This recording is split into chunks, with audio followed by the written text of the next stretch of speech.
Thank you, Jim. Shannon Bond is one of our excellent volunteers in the community, commission members, and Shannon is going to give us an explanation of the holiday of Juneteenth. Okay, I'm just going to get started by saying that we're going to start with the President Lincoln. President Lincoln's Emancipation Proclamation became official January 1st of 1863. But with so few Union troops to enforce the new executive order in Texas, it had been ignored. That is, until June 19th of 1865, when Union soldiers led by Major General Gordon Granger landed at Galveston, Texas, with news that the war had ended and the enslaved were free. The general read to the people of Texas, The general read to the people of Texas General Order Number 3, which began, "The people of Texas are informed that in accordance with a proclamation from the Executive of the United States, all slaves are free. This involves an absolute equality of rights and rights of property between former masters and slaves, and the connection heretofore existing between them becomes that of employer and free laborer."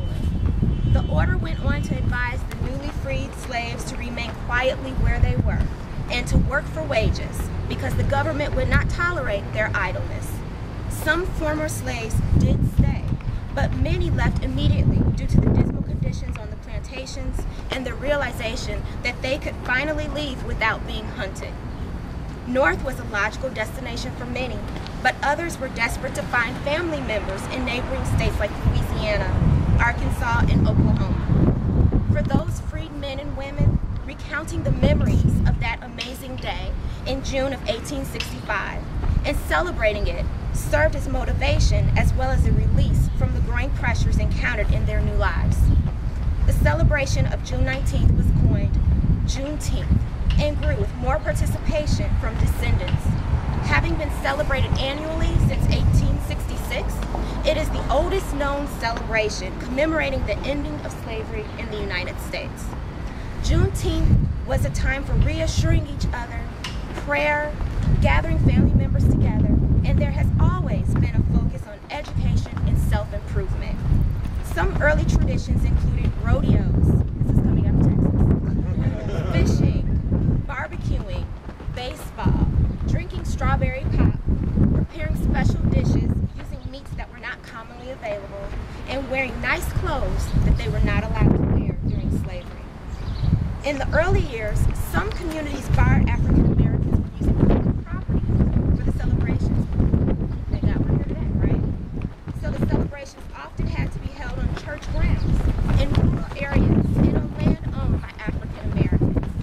With the end of the Reconstruction period and the introduction of Jim Crow laws, interest in Juneteenth declined and knowledge of its significance was lost to me. And that's part of the reason why so many of us today just didn't know what today was. However, on June 1st, 1980, Juneteenth became an official state holiday in Texas. Now, 41 states, including Illinois, recognize the day as a holiday. Although only Texas has granted it full state holiday status, allowing government employees to have the day off. The day has also been recognized by Congress as Juneteenth Independence Day in America. The day not only celebrates African American freedom and is a time to honor and pay respect for the inhumane treatment and extreme suffering of slaves, but it also encourages continuous self-development and respect for all cultures. It is no longer a celebration for African Americans, but for all Americans. Large celebrations are held across Texas, in New Orleans, in Boston, in Dallas, in Omaha, in Fort Smith, Arkansas, and events are sponsored by Congress and the Smithsonian in Washington, D.C. We chose Juneteenth for the dedication of the Lincoln Highway Mural, named in honor of President Lincoln, because Juneteenth could not have happened without his efforts. Although the Emancipation Proclamation did not end slavery in the nation, it did capture the hearts and imagination of millions of Americans, and it fundamentally transformed the character of the war.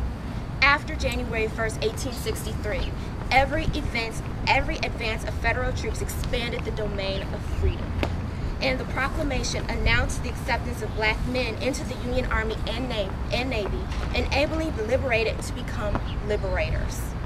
By the end of the war, almost 200,000 black soldiers and sailors had fought for the freedom and for the Union. So as we continue to celebrate Juneteenth, because it should not end here, I want to leave you with the words of President Lincoln, and this comes from the beginning of the Civil War. Fellow citizens, we cannot escape history. The fiery trial through which we pass will light us down in honor or dishonor to the latest generation. In giving freedom to the slave, we assure freedom to the free.